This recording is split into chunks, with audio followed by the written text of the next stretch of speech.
एक दिन की बात है। महाबाहु राजा दुष्यंत अपनी चतुरंगिनी सेना के साथ किसी गहन वहन में जा पहुंचा। उसे पार करने पर उसे एक मनोहर आश्रम युक्त उपवन मिला।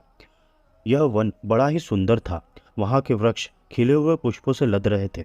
दुर्वादलों से पृथ्वी हरी भरी हो रही थी। सुंदर सुंदर पक्षी मधुर स्वरों में चहक रहे थे, कहीं कोकिलों की कुहू कुहू तो कहीं भौरों की गुंजार। राजा दुष्यंत उपवन की शोभा देख ही रहा था कि उसकी दृष्टि उस मनोरम आश्रम पर पड़ी। उस आश्रम में स्थान स्थान पर अग्निहोत्र यज्ञ कुंड की ज्वालाएं प्रज्वलित हो रही थी।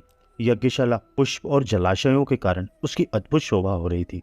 सामने ही मालिनी नदी बह रही थी, जिसका जल बड़ा ही स्वादिष्ट था। अनेकों ऋषि मुनि आसन लगाए ध्यान मग्न थे।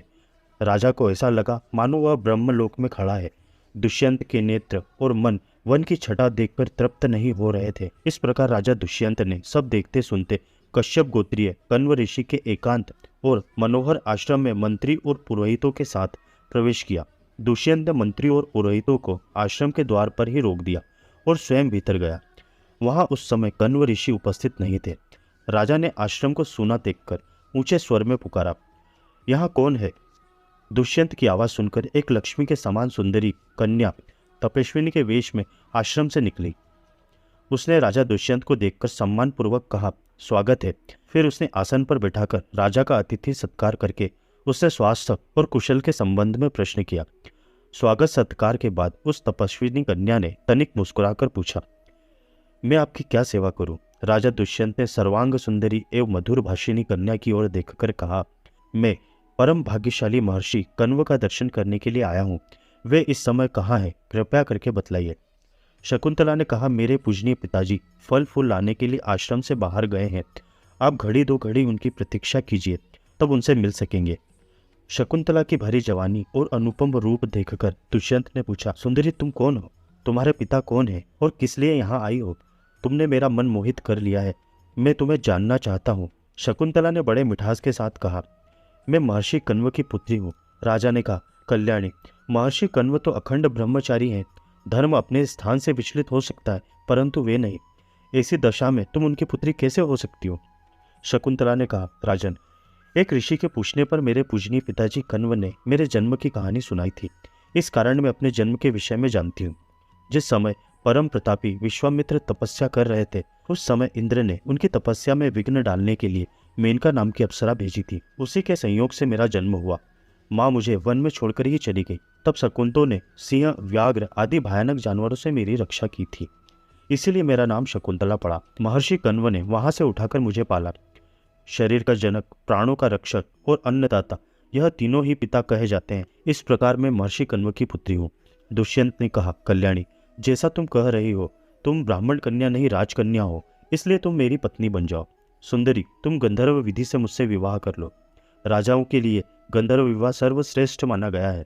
शकुंतला ने कहा, मेरे पिताजी इस समय यहाँ नहीं है, आप थोड़ी देर प्रतीक्षा कीजिए। वह आकर मुझे आपकी सेवा में समर्पित कर देंगे। दुष्यंत ने कहा, मैं तुम्हें चाहता हूँ और यह भी चाहता हूँ कि तुम मुझे स्वयं वरण कर लो।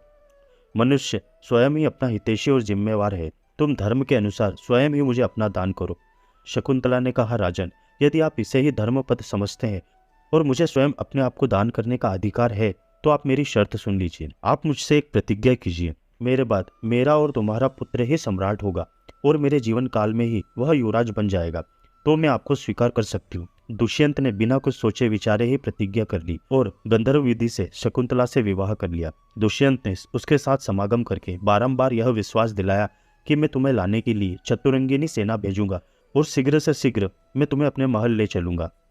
इस प्रकार यह कहकर दुष्यंत अपनी राजधानी के लिए रवाना हुआ। उसके मन में बड़ी चिंता थी कि महर्षि कण्व यह सब कुछ जानकर न जाने क्या करेंगे। थोड़ी देर बाद महर्षि कण्व आश्रम पर आ पहुंचे, परंतु शकुंतला लज्जावश उनके पास नहीं गई। त्रिकालदर्शी कण्व ने दिव्य दृष्टि से सारी बात जानकर प्रसन्नता के साथ शकुंतला से कहा, बेटी, तुमने मुझसे बिना पूछे एकांत में जो काम किया है वह धर्म के विरुद्ध नहीं है। क्षत्रियों के लिए गंधर्व विवाह शास्त्र सम्मत है। दुष्यंत एक धर्मात्मा, उदार और सर्वश्रेष्ठ पुरुष है। उसके संयोग से बड़ा बलवान पुत्र होगा और वह सारी पृथ्वी का राजा होगा। जब वह शत्रुओं पर चढ़ाई करेगा, उसका रथ कभी भी नहीं रुकेगा। समय आने पर शकुंतला के गर्भ से एक पुत्र उत्पन्न हुआ। वह पुत्र अत्यंत सुंदर और बचपन में ही बड़ा बलिष्ठ था। महर्षि कण्व ने विधिपूर्वक उसके जात कर्म आदि संस्कार किए। उस शिशु के दांत सफेद सफेद और बड़े नुकीले थे, कंधे सिंह की भांति थे, दोनों हाथों में चक्र के चिन्ह तथा सिर बड़ा और ललाट ऊंचा था। वह देखने में ऐसा जान पड़ता मानो कोई देव कुमार हो। वह 6 वर्ष की उम्र में ही बाघ, शूकर और बड़े बड़े हाथियों को आश्रम के वृक्षों से बांध देता था। आश्रम वासियों ने उसके द्वारा समस्त हिंसक पशुओं का दमन होते हुए देख उसका नाम सर्वदमन रख दिया। वह बड़ा बहादुर, तेजस्वी और बलवान था। उस बालक के अलौकिक कर्म को देखकर महर्षि कण्व ने शकुंतला से कहा, अब यह युवराज बनने योग्य है। फिर उन्होंने अपने शिष्यों को कहा, शकुंतला को उसके पुत्र के साथ उसके पति के घर पहुंचाओ। कन्या का ज्यादा दिनों तक मायके में रहना उचित नहीं है। शिष्यों ने आज्ञा अनुसार शकुंतला और सर्वदमन को लेकर हस्तिनापुर की यात्रा पर निकल पड़े। हस्तिनापुर पहुंचने के बाद शकुंतला राज्यसभा में गई और शकुंतला की आज्ञा लेकर ऋषि शिष्य आश्रम लौट गए। शकुंतला ने भरी राजसभा में सम्मान पूर्वक कहा, राजन, यह आपका पुत्र है, अब प्रतिज्ञा अनुसार आप इसे युवराज बनाइए। शकुंतला की बात सुनकर दुष्यंत ने कहा, अरे दुष्ट औरत, तू कौन है और तू किसकी पत्नी है? मुझे तो कुछ भी याद नहीं कि मेरा और तेरा किसी भी तरह का संबंध है। राजा दुष्यंत की बात सुनकर शकुंतला बेहोशी होकर खंबे की तरह खड़ी रह गई।